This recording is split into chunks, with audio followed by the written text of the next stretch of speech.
Check this out. It's my theme song. I like it. We'll jam on it for like 2 seconds. From Dallas lights, Because we can get into AI chat a little bit. This is all, Yeah. this is Suno Okay. out in McKinney. Nice. Yeah. So create the lyrics in ChatGPT. Throw it into Suno. And it just like, I want high energy dance pop. Right. And then you Just get like, that. just like spit this out. So That's awesome. that's pretty crazy. Well, awesome. We're doing it in-house today. Kevin Andrews from Local Pro, my awesome friend and awesome realtor and team lead and all that good stuff. So Episode 001. that's right. Rolling. What's going on, Kevin? And just How was your day? good. Had some incredible stuff happening today. Got one of the tougher ones done. And it's always something new. Yeah. So Kevin primarily works in receiverships, right? Yep. So I didn't know what that was. I work on your team, right? Yeah. I didn't know what it was. Anybody that I mention it to, they don't know what it is. Right. Give us a quick, what's the breakdown on receivership? Receivership is mainly whenever someone's going through a divorce, but it could be probate. It could be any kind of court situation where there are problems happening with the sale of a home and it drags on far enough to where the judge looks at it and says, we need to have someone in here to step in and handle the transaction for them because whatever the conflict is, it's not being resolved in a timely manner, and it's just they need someone else to do it. So the judge will step in and say, we need someone to handle it. And I can imagine it's probably pretty rare that an agreement is actually reached. I know that we were talking about one today, right? Yeah. Obviously we can't reveal like any information, but they figured it out. Yeah. Oh, yeah. We got one today that he came to an agreement, and then they took it out of receivership and went back and they made it happen on their own without us having to step in. But that's for now. We'll see in the future if that makes it to the finish line or not, because that's really the true test. Right. So we'll see. So what's the, there was a challenging one today that you had? Yeah, it And didn't even obviously have we anything. can't Yeah, it dig into didn't have details. anything to do with the sellers on this one. It was the buyers had problems. It was multiple buyers in different states, and it was just a difficult one to get to the finish line. But our amazing friends at Acrisure made it happen. Yes. So Shout they out got to it Acrisure. done. That's right. So that was really the tough one for today. Angie had her hands full. Angie, my TC, As she often does. as she often does. She's a busy gal. Yeah, that's true. So yeah, she got it knocked out, but yeah, we're getting them. Had some great weekend visiting with the bench bar associations this past weekend, and those guys are just amazing. So we did Denton and Tarrant County this past weekend, and then we're doing Collin next weekend or 2 weekends from now, and then another one down in Galveston. So what was like the first thing that happened that you were like, oh, here's an idea? Well, I'm assuming it was just like, I mean, I know a little bit, but like, I'm assuming it's just like this one, somebody presented you with this, hey, can you handle this? And you're like, well, I don't know what the hell, this is, this is, and like figure it out real quick. And now you've literally like found your niche. Yeah. Which is like a super, I mean, it shouldn't be that hard to do, but obviously it's like, how long have you've been in the business for? Close to 18 years 18 now. years, right? I'm going into year 4. And I feel like I'm just now like starting to get my legs, right? I mean, we work together every single day, so you know what I'm up to. Yeah. And I have an idea of what a good niche might be, but like getting so micro, focused. Like you people talk about it all the time. Like you're a real estate coach if you have one, or if even somebody talks about farming, you should do farming. Maybe you should, maybe you shouldn't. But if you do, like let's not farm to DFW, right? Like maybe we don't even farm to Plano, Right. Maybe you farm to your neighborhood, That's it. right? So if you can potentially, own your neighborhood. I mean, there's enough houses in your neighborhood to probably keep you busy for a few years, and that's a challenge because there's other realtors in that neighborhood that probably live there and all that kind of stuff. But back to you. I would argue, though, on your point right there, that you start in not in just your neighborhood, you start on your street. Right. You own your street, and then you meet every single body. Hey, man, and I saw I saw 3 for sale signs go up. I'm like, in your what neighborhood. the hell is going Yeah. on? I'm like, how is that now? Once you get your street down, then you go out to the next block. And then you screwed over another block until you have your whole neighborhood. And then that's whenever you own that neighborhood, is if you get super hyper local down to, it's like, okay, let's go ahead and start with the neighbors and get everybody and work your way out from that bullseye dot in the circle. Mm-hmm. So that's the way to farm. So back to your receivership niche, was that a happy accident? Or it kind of was. I had a friend that worked with us in a different brokerage that was in Frisco, and she had a receivership that came up in, it was in Lake Dallas area, right in that area. And she called me and said, hey, I don't want to work over there. I know you work in that area. You can handle a receivership. I was like, sure, I think I can. So I looked into it. Trisha and I just tackled it and figured everything out about it on our own without an attorney or anything like that. I just did it. And it was a mess, like you could expect. It was like a frat house. It was like 5 brothers, and the dad lived there. And the mom was a realtor, and she tried to sell the home with all those guys in it. And it was just a hot mess. She had taken pictures of this $1 million property with her phone. You know how that works out. And she's a realtor. Right. Okay. And so there's different levels of realtors, And so she wasn't devoted or as talented as others, but she tried to sell it for a year, wouldn't, it just didn't happen. I went in there, got all the kids moved out, got the house empty like we do. I hired 20 cleaning ladies. Wow. Just clean that joker from top to bottom. Then I had my landscaper go out there and just got that part done. Then we went in with professional photographers, stagers. We did all the things we do. Right. Got it sold for $200,000 more than they had it previously listed for, and it just worked. Just because you cleaned it up and Just kind of exactly.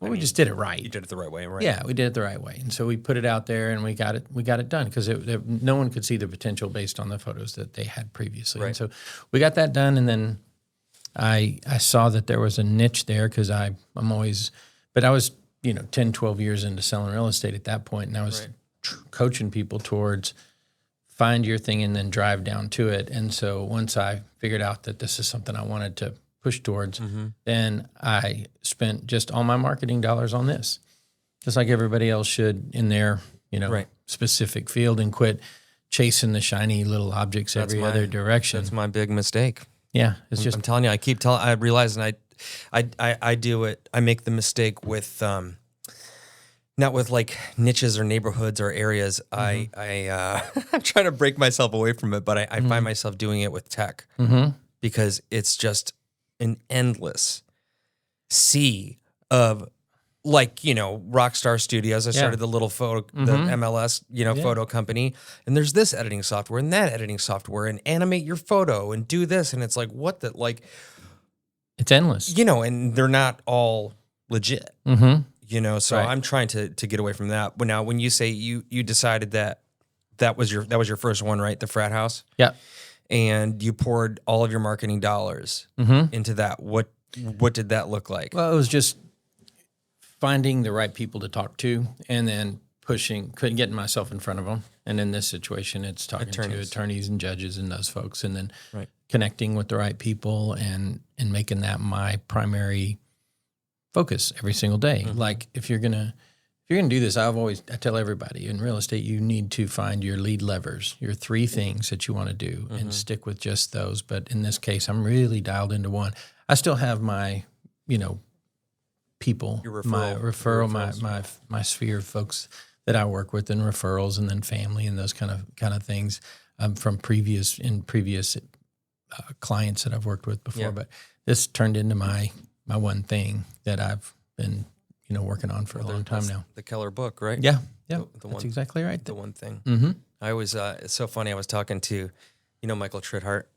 He brought it up, and it's so funny. I hear like a lot of agents who have been in the game for a long time. They're not even saying it necessarily in reference Mm-hmm. to the one thing, but they are. Oh, yeah. They're remembering it, and I always tell the story because I say it too. Mm-hmm. But I haven't read that book yet. Oh yeah, you have to. It's on the list. But like when I think about that one thing, Mm-hmm. and I told this to Michael Tridhart, and he cracked up. I was like, I think of City Slickers, Mm-hmm. Curly, Oh yeah, right? Uh-huh. They go out. The homies go out yeah. to the dude ranch to like have their midlife. Billy Crystal's having his Right. midlife crisis, and he can't figure it out.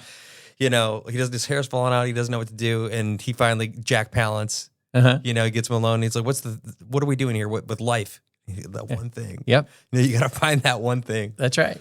I think it's so funny. But yeah, it's so easy to get distracted by everything that's out there these days, especially with, again, you've been at it, for such a long time. I can imagine, I'm pretty sure that you're not relying on social media for your business. Not my. Well, you know that answer because Yes. you know that I'm not on there very often. I troll. I'm tagging you in my posts and you're not sharing them, Kevin. I'm sorry, it's not you. It's me. It's me truly. But no, it's not social media. That's not my one thing for Right. sure. And that is definitely not my. I'll play with it and I'll post every once in a while and I'll see spikes up of little things and. I could likely do that more frequently, but it's just not my focus, and I don't have time to mess with it. You're busy. Yeah, it's true. I mean, you've got an impressive book of business. Yeah. Anything else that you would share that you're doing in regard to the marketing, either now, versus at the beginning. So like when you're just saying like my marketing dollars, like in my past businesses and entertainment, the marketing dollars is really whining and dining. Yeah. Yeah. It's meals, again, building relationships. Mm-hmm.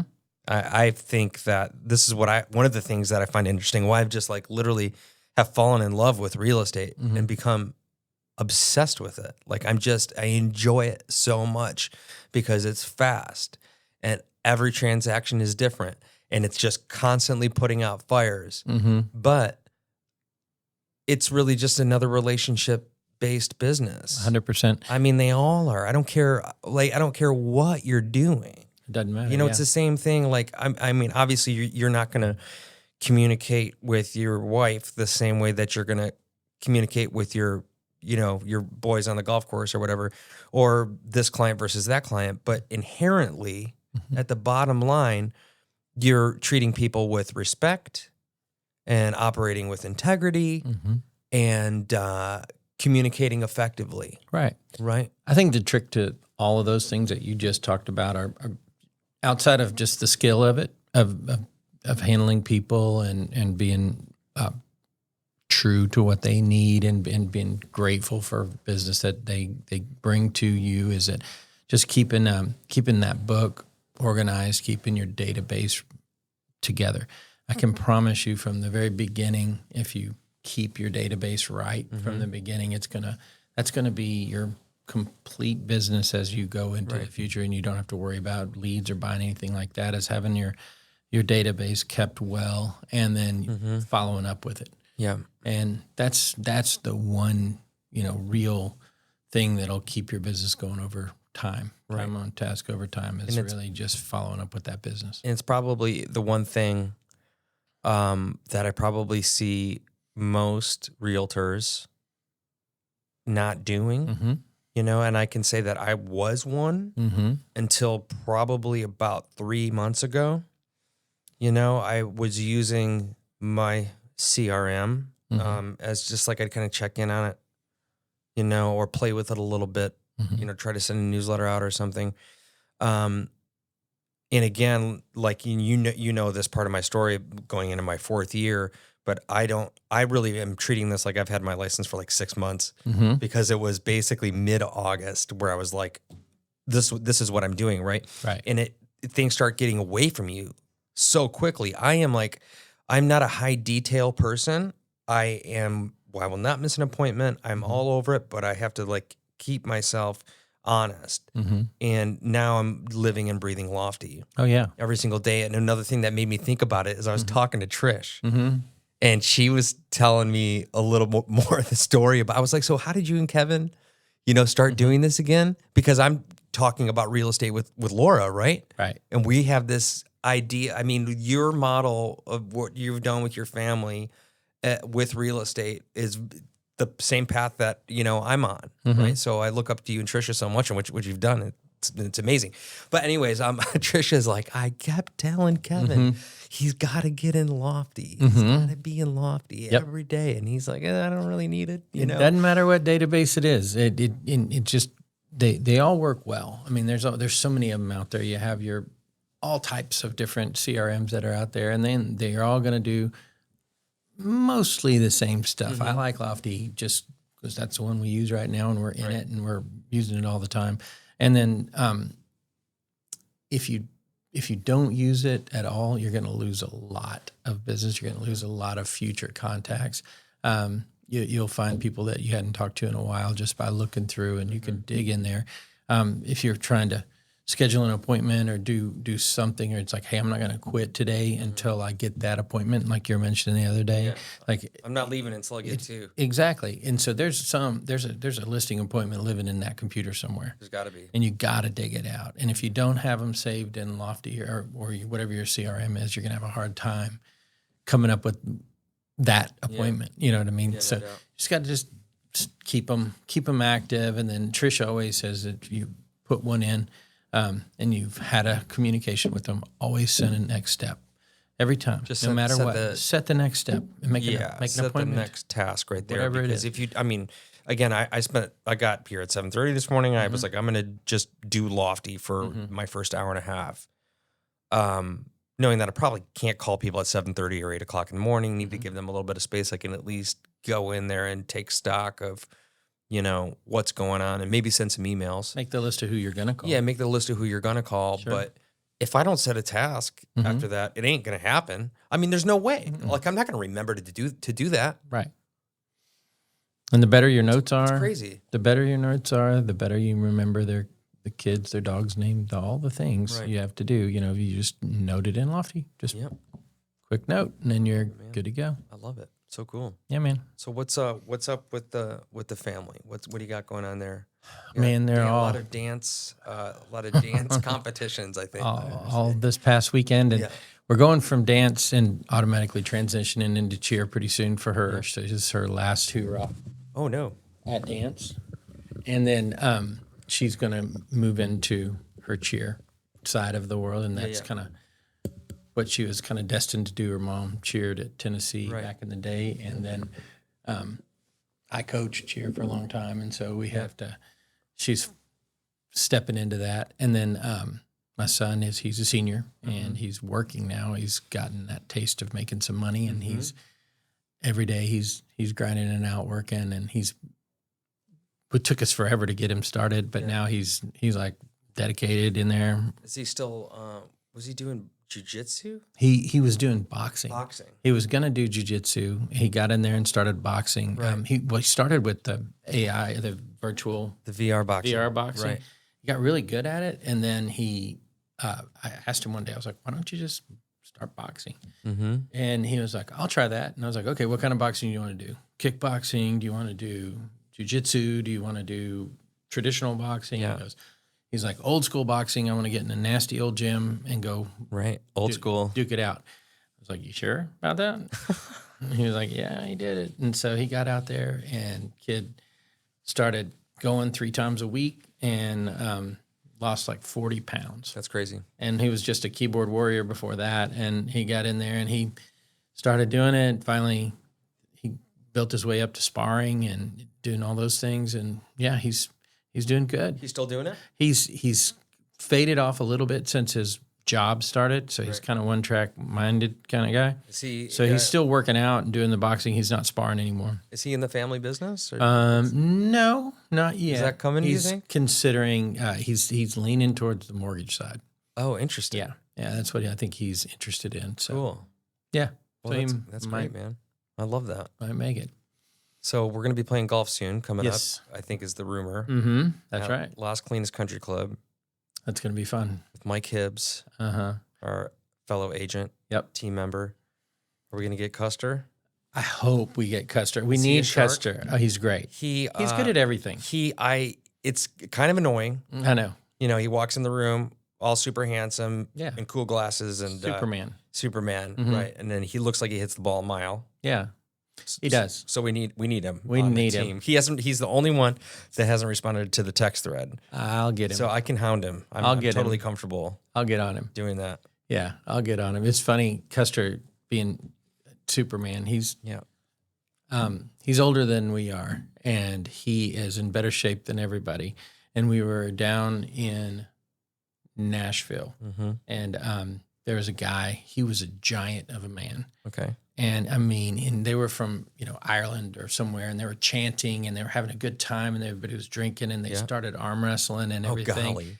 And then this kid was 35 years old, but he looked like a Hulk. Okay. And then Custer was just watching and laughing, and they were like, "Oh yeah, come on, big boy, come on in here. Let's see what you got. And then, man, Custer was like, "I don't think you want any," and he was like, "Are you serious? Oh, Did he say that?" Yeah, and I have video of it, and Custer mounted up with this guy and grabbed his hand, and then he just about put his fist through the table. He couldn't have beat him any worse. Right. And that guy was like, "What just happened?" And all of his friends erupted, and it was just like this. I mean, it's a thing. Custer is good at everything. Right. And do you know a nicer guy? No. Hulk smash. Hulk smash. Yeah, that's right. Crazy. That's Custer. I love that, man. But he's a good dude. So cool. Oh, I wanted to ask you about, tell us about Argentina. Oh man, Argentina was cool. It was a good trip. Bird hunt. Always pack extra clothes in your backpack. Yep. In case they don't get your luggage there. That's what happened to me. I made it for 5 days in Argentina with no luggage, just a backpack. But I was able to take my dad. He's 81 on just 2 days ago. Okay. And he's been like bucket listing, wanting to go to Argentina for a while. And my brother-in-law made it happen with a friend of his, invited us out. We were like, "Sure you're gonna ready to go? That's a long trip, Dad. That's 13 hours." But once we got out there and through the flight and everything was probably the longest, most difficult part because direct flight. No, we flew. Well, we flew to Buenos Aires and then we flew to the smaller town. Were you further south? Yes. And once we got there, I'm drawing a blank on the second city that we went to, but once we got to the second, it was another hour and a half, smaller plane flight down. And we got down there and then another hour and a half drive to get to the place. But once we got there, they just treat you so well. And it was like the greatest steak. I mean, it was awesome. And hunt was phenomenal. I mean, we had just birds everywhere. Literally, when I say everywhere, there was 10 guys and probably had about 5,000 birds. What? So was there 10 guys in your group? Yeah, they like paired. It was just you and your dad. It was me and my dad and my brother. And then, so you ended up. And his friends came, so that's who invited us to go. So we had a group that we kind of joined. So your group was 10. Yeah, our group was 10, and then there was 4 guys from Canada that were there that were also on vacation doing the same thing. Okay, so you're at camp. Yeah. Right, you wake up. You're going out early in the morning? Oh, yeah. Yeah, well, not so much. They just let you sleep in. There's so many birds there. You don't have to hit them early. I mean, we would get up, and they'd have this great breakfast ready for us. Then we would take a van, like a 10-passenger van, and you'd get there. And your bird guys, your scout was out there checking out the field, making sure that the birds were there. And then your bird guy who was assigned to you would already have gone out and took his machete out and cleared a little area and made a little place to sit and got it all set up. It was not difficult hunting. It was very easy hunting for, if you've hunted a lot of birds, it's not anything like that. Yeah. They take such good care of you. So you'd partner up in pairs. And so I was sitting with my dad and we would just hang out and our guys would just load you up. You'd have 2 guns apiece, and because one of them get too hot, you'd have to switch it out to a second gun because you're shooting so much. Oh yeah, really? Yeah. And are you shooting 12 gauge with birdshot? 20 gauge. 20 gauge with birdshot. Yeah. Okay. And they had a over and under, and then you'd have an automatic. Over under, both 20 gauge? 2 shots. Yeah, 20 gauge over under shot. All Benelli guns. I mean, really nice stuff. Yeah. But first day, I was missing a lot of birds, and then by the 4th day that we were shooting, I mean, we were all dramatically better at it. That's so cool. We were cranking them. Yeah, that's awesome. It was I love fun. that. It was super cool. What kind of birds? Dove. It was dove hunting. Mm-hmm. Okay. It was dove hunting. So they have an area out there. The reason why they have so many birds is apparently there's an area that's 600 miles north and south. Okay. And 1,000 miles wide of all farmland. And the weather is so good there that they turn over their farm twice a year. And each female dove has 3 birds per hatch. And then they have 2 hatches a year. Okay. And they've got 31 million birds in their population. It's crazy. So it's almost for them, the farmers want you to shoot more birds because you can't touch the population. They're overpopulated, and they need to be regulated some. And so that's what it is. But our guys afterwards would go find the birds, and then we would bring them back, and they'd cook them for us, and whatever we were able to do, and they would donate the rest to the town, and feed the rest of the folks. So there's no way that you're gonna. I mean, you get to bring any. Were you allowed to bring any? No, you're not allowed think to. So. I mean, no. Any of those over out of country hunts, you can't bring any of the food back. It's just too regulated here. We don't bring in any kind of fruit or anything. Yeah, I've been watching that Border Patrol on YouTube. Yeah, it's like the Australian airport, and people are like coming in from Indonesia and China. I mean, people are like bringing drugs across. This is what they're really trying to find. But like, all these people bringing food, bringing nuts, and like fruit, like you can't. That's not. You can't do this. Right. It's like bringing like the home cooked food. Right. Like Philippines or wherever. It's like absolutely not. Bringing COVID back with exactly. Right? Yeah, my golly. Oh my gosh. No, well, that's so cool, man. It was a great trip. It was a bucket lister for sure. It was a cool trip. I've been to Ushuaia, which is the southernmost point. I think in the Cordoba. Cordoba is the other city. Cordoba. Yeah, that's where we went. Yeah, Ushuaia is I think it's. I'm gonna draw a blank. Cape Horn, I think it's like right between Antarctica and Argentina. It's the southernmost city in the world. Okay. Other than Antarctica. Cool. Yeah, it was just like beautiful. Like it was a beautiful country. The everybody was so kind and nice. I mean, it was. I would highly suggest going there just to vacation. Apparently, there's a really incredible wine area out there, and you can go do the wineries and you can do a quick hunt here and there. You don't have to go and do our hunt was pretty intense. I mean, we had a pretty big time of it, but you can do a day hunt down there right out of Cordoba. So did you guys get to go out at all?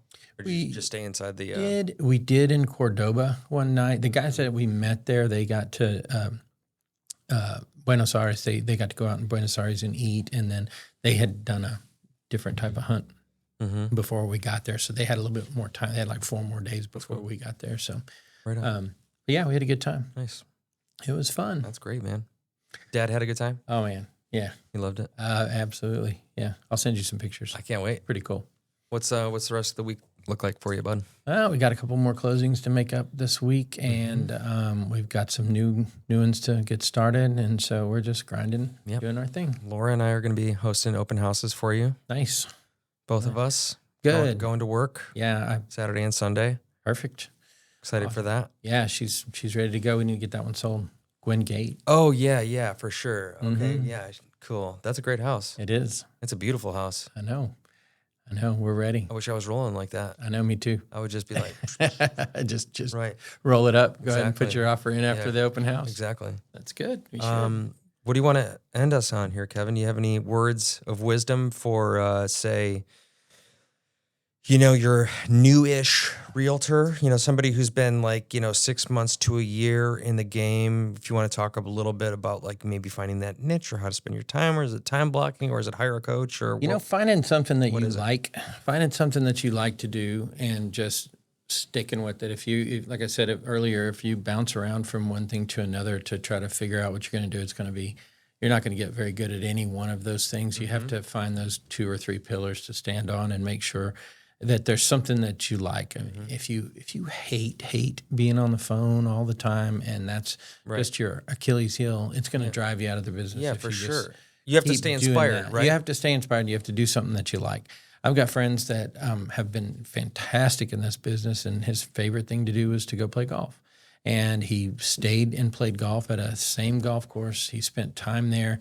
He got to know everybody. He would play and get paired with 3 new people every time. He'd meet new 3 people, and he'd have a 4-hour time to visit with them and figure out what they were doing. And a lot of his business came from referrals from those guys that he met on the course.